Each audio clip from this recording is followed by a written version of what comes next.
English medium అవసరం లేదు అంటూ కొంతమంది మాట్లాడుతున్నారు. తెలుగు రచయితల సమావేశంలో ఎన్వి రమణ గారు, మంత్రులు కూడా దుర్గేష్ గారు మాట్లాడారు, సత్యకుమార్ గారు మాట్లాడారు.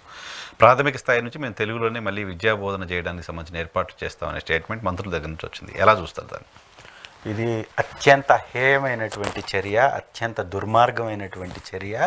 అది కూడా ఒక కుల పిచ్చితోటి, ఒక పార్టీ పిచ్చితోటి, వారి జీవితంలో అత్యంత ఉన్నతమైనటువంటి పదవులను అనుభవించి కూడా మాట్లాడడం అనేది అత్యంత దుర్మార్గం.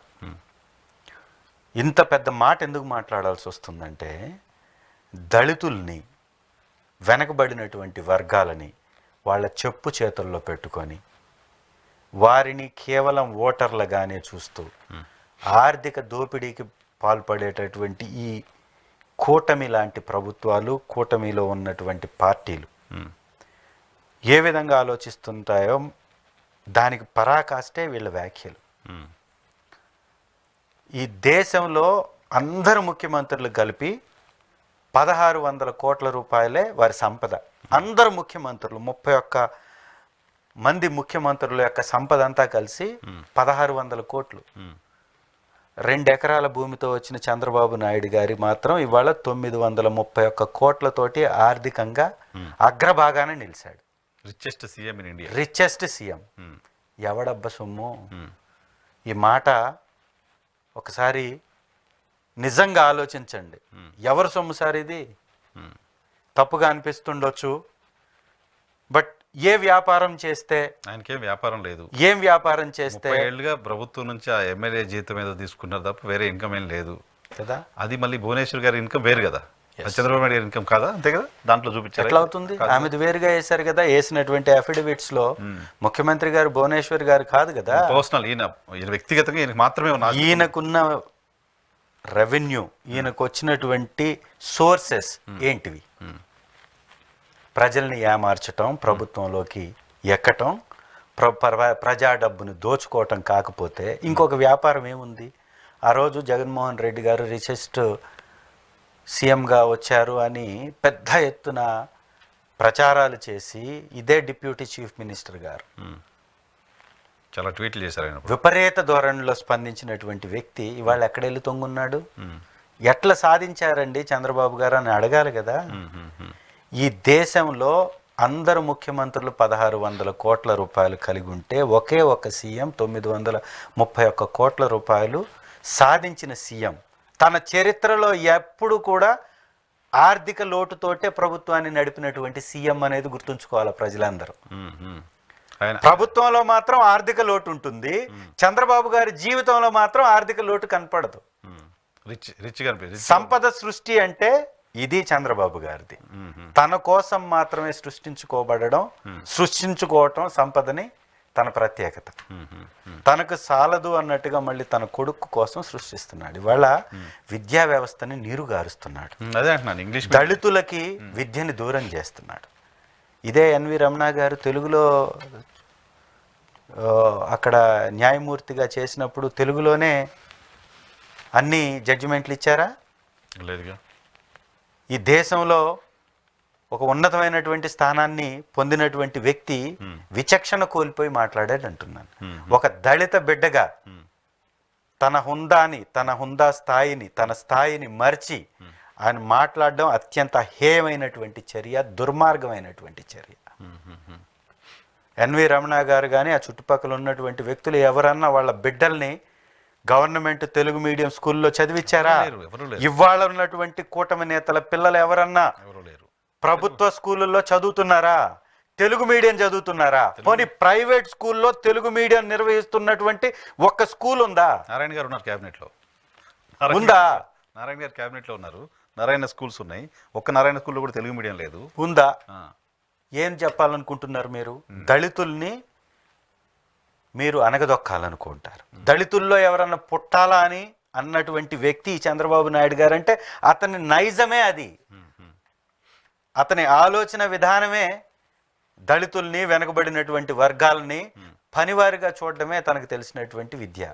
అందుకే విద్యకు దూరం చేసేటటువంటి ఒక కుట్ర జరుగుతున్నట్టుగా దీన్ని చూడాలి. గతంలో జగన్మోహన్ రెడ్డి గారు మా ప్రభుత్వంలో విద్యా వ్యవస్థను సమూలంగా మార్చి దాదాపు ప్రతి గ్రామంలో డిజిటల్ విద్యని తీసుకొస్తే, ఇంటర్నేషనల్ విద్యా వ్యవస్థల్ని తీసుకొస్తే, అద్భుతమైనటువంటి క్లాస్ రూములు నిర్మిస్తే, ఇవాళ క్లాస్ రూముల నిర్వహణ లోపంతో కొట్టుమిట్టాడుతున్నాయి. గురుకుల పాఠశాలల్లో ఎంప్లాయీస్ లేనటువంటి పరిస్థితి. ఎవరైతే పర్మనెంట్ ఉద్యోగస్తులు ఉన్నారో టెంపరవరీ ఉద్యోగస్తులకి పర్మనెంట్ ఉద్యోగస్తులకు మధ్య చిచ్చుబెట్టి వాళ్ళు రోడ్లెక్కి నిరసన తెలియజేస్తుంటే విద్యా వ్యవస్థలకి పట్టించుకునే నాదుడే లేడు. హాస్టల్స్లో నాణ్యమైనటువంటి భోజన సదుపాయాలు లేనటువంటి పరిస్థితి ఒకవైపున, సంపూర్ణంగా విద్యని పేదవాడికి దూరం చేసేటటువంటి ఒక కక్షపూరితమైనటువంటి ధోరణి మాత్రం కొనసాగుతుంది. ఇది చాలా ఆక్షేపణీయం. ఇది ప్రజలందరూ గమనించాలి. మరీ ముఖ్యంగా గవర్నమెంట్ స్కూల్స్లో బిడ్డలు చదువుతున్నటువంటి తల్లిదండ్రులు దీన్ని ఎలుగెత్తి నినదించాలి, వ్యతిరేకించాలి. అవును, వాళ్ళకి నష్టం. తెలుగు మీడియం విపరీతంగా గవర్నమెంట్ స్కూల్లో చదువుతున్న బాధ్యత మాత్రమే కాదు కదా. ఎందుకు మీరు పదే పదే నారా లోకేష్ గారిని ఎక్కువ టార్గెట్, ట్విట్టర్ చూస్తాం ఇది, నేను నారా లోకేష్ గారిని ఎక్కువ టార్గెట్ చేస్తున్నారు ఎందుకు?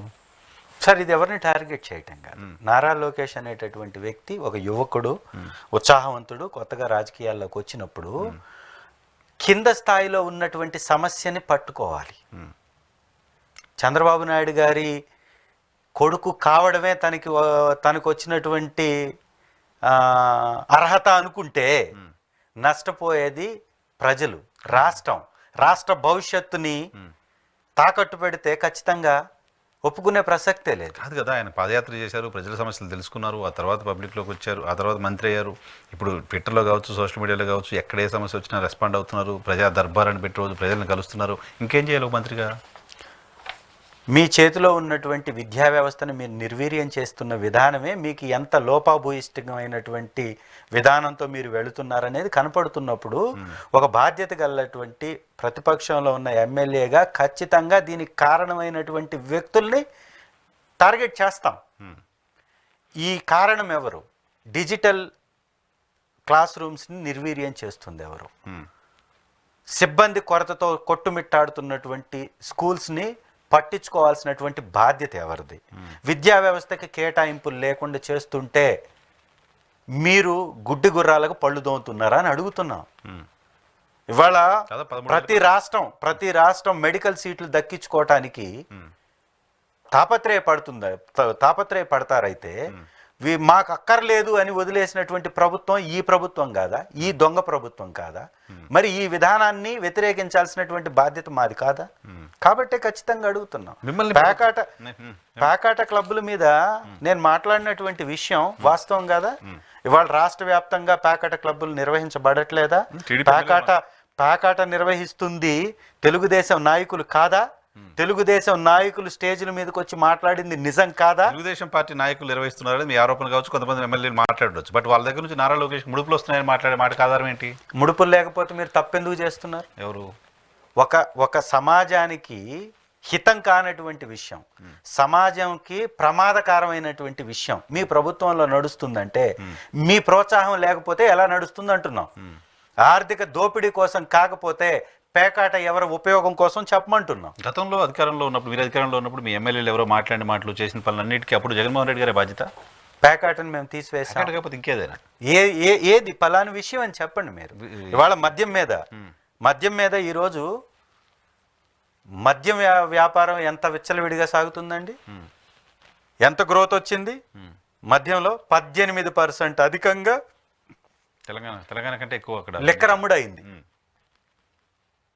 18% కంటే అదనం మద్యం అమ్ముతున్నారు. ఇంకా మీకు ఒక బ్రహ్మాండమైన వీడియో చూపిస్తా. మా కాన్స్టిట్యున్సీలో నడిగడ్డ అనేటటువంటి విలేజ్లో కూరగాయల బండిలో పెట్టుకున్నట్టుగా మద్యాన్ని తీసుకొచ్చేసి వీధుల్లో నిలబెట్టి మద్యాన్ని అమ్ముతున్నారు. నేను వీడియో మీకు ఫార్వర్డ్ చేస్తా. ఇంటింటికి మద్యమా? ఇంటింటికి మద్యం.